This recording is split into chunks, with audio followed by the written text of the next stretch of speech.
तो नमस्कार दोस्तों, मेरा नाम है प्रशांत शर्मा और आज हम बात करेंगे अपने इन्वेस्टर्स की एक सबसे बड़ी गलती के बारे में जो उन्हें बहुत महंगी पड़ती है और प्रॉफिट की जगह उनको लॉस झेलना पड़ता है। आज हम उस गलती के बारे में बात करेंगे, उस गलती को हम कैसे अवॉइड कर सकते हैं और कैसे अच्छे इन्वेस्टमेंट कर सकते हैं उसके बारे में भी बात करेंगे। बात करें गलती की तो वो है रनिंग बिहाइंड द रिटर्न, यानी कि हम लोग जब इन्वेस्टमेंट करने के बारे में सोचते हैं तो हम रिटर्न्स के पीछे भागते हैं कि किस में ज्यादा इन्वेस्टमेंट में रिटर्न मिलेगी, स्टॉक्स में ज्यादा रिटर्न है, F&O में ज्यादा है, बिटकॉइन में है, उस तरह की चीजों के पीछे हम ज्यादा भागते हैं।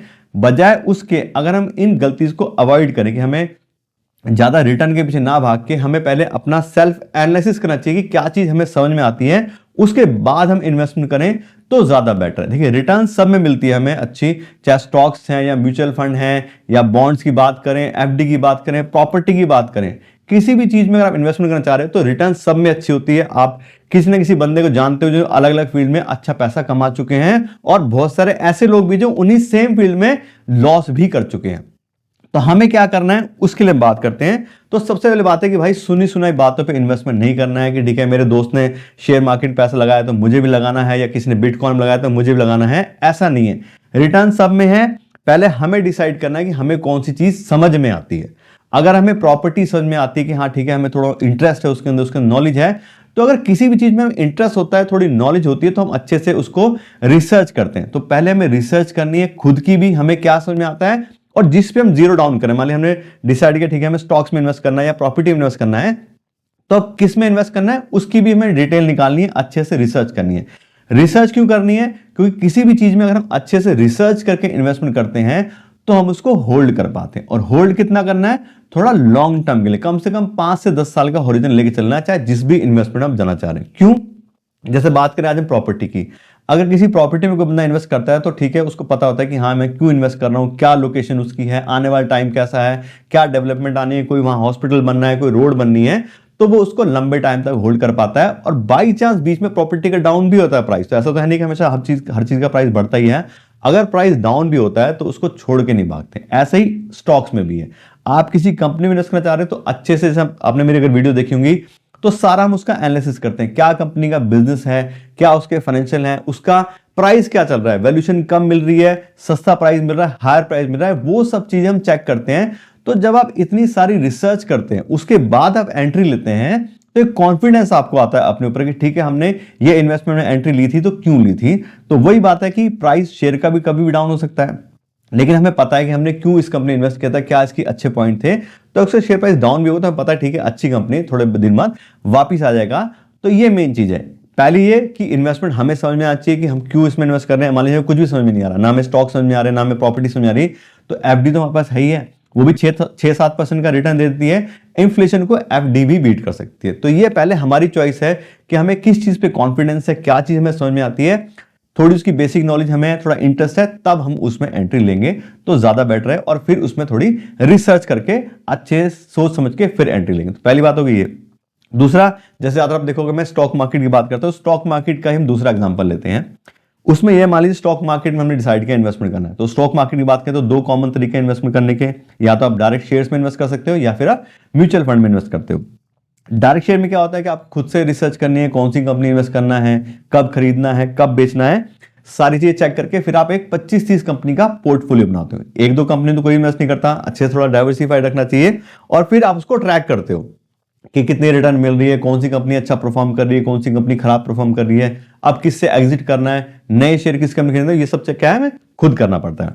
म्यूचुअल फंड में क्या है, हमारे पास एक पोर्टफोलियो मैनेजर होता है, हम हर महीने SIP करते हैं या फिर लमसम इन्वेस्ट करते हैं, और बाकी का सारा काम वो करता है, कौन सी कंपनी इन्वेस्ट करना है, कब करना है, कितने अमाउंट में करना है, वो सब चीजें खुद से डिसाइड करते हैं।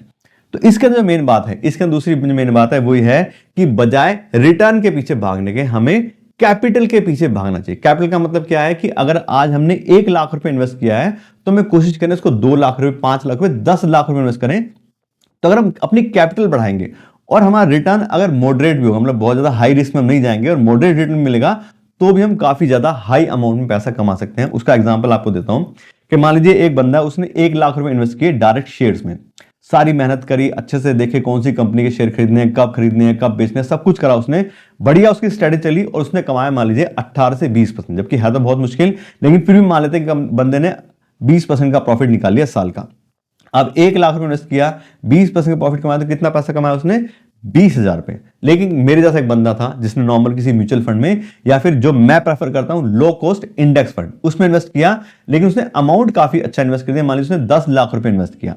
अब 10 लाख पे उसको रिटर्न मिली थोड़ी कम, कितनी? 14-15% की रिटर्न आराम से मिल जाती है इंडेक्स फंड वगैरह में, तो उसको मान लीजिए 15% की रिटर्न मिली, तो वो कितना कमाएगा साल में? वो कमाएगा 1.5 लाख रुपए, जबकि 1 लाख वाला सिर्फ 20,000 रुपए कमा रहा था। तो अगर इस क्लियर एग्जांपल, आप खुद भी ये सब चीज जानते हो, किसी कोई नई बात नहीं बता रहा हूं, लेकिन फिर भी हम रिकॉल करें चीजों को। आप देखोगे तो 1 लाख वाले ने ज्यादा मेहनत करी, रिटर्न उसको ज्यादा मिली, लेकिन अमाउंट फिर भी कम रहा उसका। ज्यादा पैसा बंदे ने इन्वेस्ट किया, रिटर्न उसको मॉडरेट मिली, लेकिन उसने पैसा ज्यादा कमाया है। तो बजाय रिटर्न के पीछे भागने के, जो हम गलती करते हैं कि इसको खरीद लीजिए, वो इन्वेस्टमेंट कर लीजिए, ये इन्वेस्टमेंट कर लीजिए, उसकी जगह में कैपिटल बढ़ानी है। उसका फायदा हमें क्या होगा कि जो भी इन्वेस्टमेंट हम कर रहे हैं, जो भी पैसा हम कमाना चाह रहे हो, क्या अपनी लाइफ के लिए कमाना चाह रहे हैं, तो हमें लाइफ जीनी है, ना कि हमें स्टॉक मार्केट के इशारों पर नाचना है कि आज वो क्रूड ऑयल गिर गया, आज ट्रंप ने कुछ कह दिया, आज मोदी जी ने कुछ कर दिया, उसकी वजह से रोज रोज का ड्रामा देखने की जरूरत नहीं है। जो बंदा इस तरह की इन्वेस्टमेंट करेगा, जो थोड़ा बात करें तो पैसिव इनकम की तरफ जाएगा, पैसिव इन्वेस्टमेंट की तरफ जाएगा, वो क्या होगा? वो ज्यादा फ्री रह पाएगा, वो अपनी जॉब पे, अपने बिजनेस में ज्यादा फोकस कर पाएगा और वहां से ज्यादा पैसा कमा के उसको आराम से इन्वेस्ट कर पाएगा। रोज रोज की टेंशन नहीं रहेगी उसको कि मार्केट देखनी है, क्या हो गया क्या नहीं हो गया, वो सब चीजों से बढ़ जाएगा। तो वही बात है कि आप जिस भी लेवल पे आज काम करें, चाहे आपने 50,000 रुपए इन्वेस्ट किए हैं या 50 लाख रुपए इन्वेस्ट किए हैं, मेरी एडवाइस ये है कि अपनी कैपिटल बढ़ाओ, इन्वेस्टमेंट का अमाउंट बढ़ाओ और रिटर्न मॉडरेट रखो और उस तरह की चीजों में इन्वेस्ट करो जो आपको समझ में आती है, जिनको आप लॉन्ग टर्म के लिए होल्ड कर सकते हो। वरना रिटर्न की छोड़ो, रिटर्न की आपको पता है क्या मिलेगा? आपको मिलेगा बाद में डिस्क्लेमर। डिस्क्लेमर क्या? कि म्यूचुअल फंड या share market returns are subject to market risk. बहुत सारे हो सकता है फाइनेंशियल एडवाइजर भी हों, वो क्या करते हैं, एडवाइस कर दिया, सब कुछ कर दिया, टिप्स दे दी, उसका पैसा आपसे ले लिया, रिटर्न आएगी नहीं आएगी उसकी जगह ये डिस्क्लेमर पकड़ा दिया। तो बिल्कुल अगर आपके साथ भी ऐसा हुआ है तो बिल्कुल कमेंट बॉक्स में बताइए, हम भी जानना चाहेंगे आपके बारे में कि क्या चल रहा था, कैसे आप इन्वेस्टमेंट स्टडी चलते हो। तो इस तरह से बात करें तो काफी इंपॉर्टेंट ये चीज है। अगर इसके अराउंड हम अपनी इन्वेस्टमेंट जर्नी करेंगे तो मेरे को बिल्कुल उम्मीद है कि लॉन्ग टर्म में काफी अच्छा पैसा हम कमा सकते हैं, कि बजाय रिटर्न के पीछे भागने के हम कैपिटल के पीछे भागे। जितना ज्यादा हम पैसा इन्वेस्ट करेंगे उतना ज्यादा रिटर्न हमें मिल जाएगा, अगर हम कम भी परसेंटेज पे उसको इन्वेस्ट करेंगे। तो इस तरह से बात करें तो आज के लिए इतने रखते हैं। आशा करते हैं आपको वीडियो अच्छी लगेगी। अगर आपको वीडियो अच्छी लगी हो तो उसको लाइक और शेयर जरूर कीजिएगा, और अगर आप मेरे चैनल पर नए हैं तो मेरे चैनल को भी सब्सक्राइब कर दीजिएगा। Thank you so much.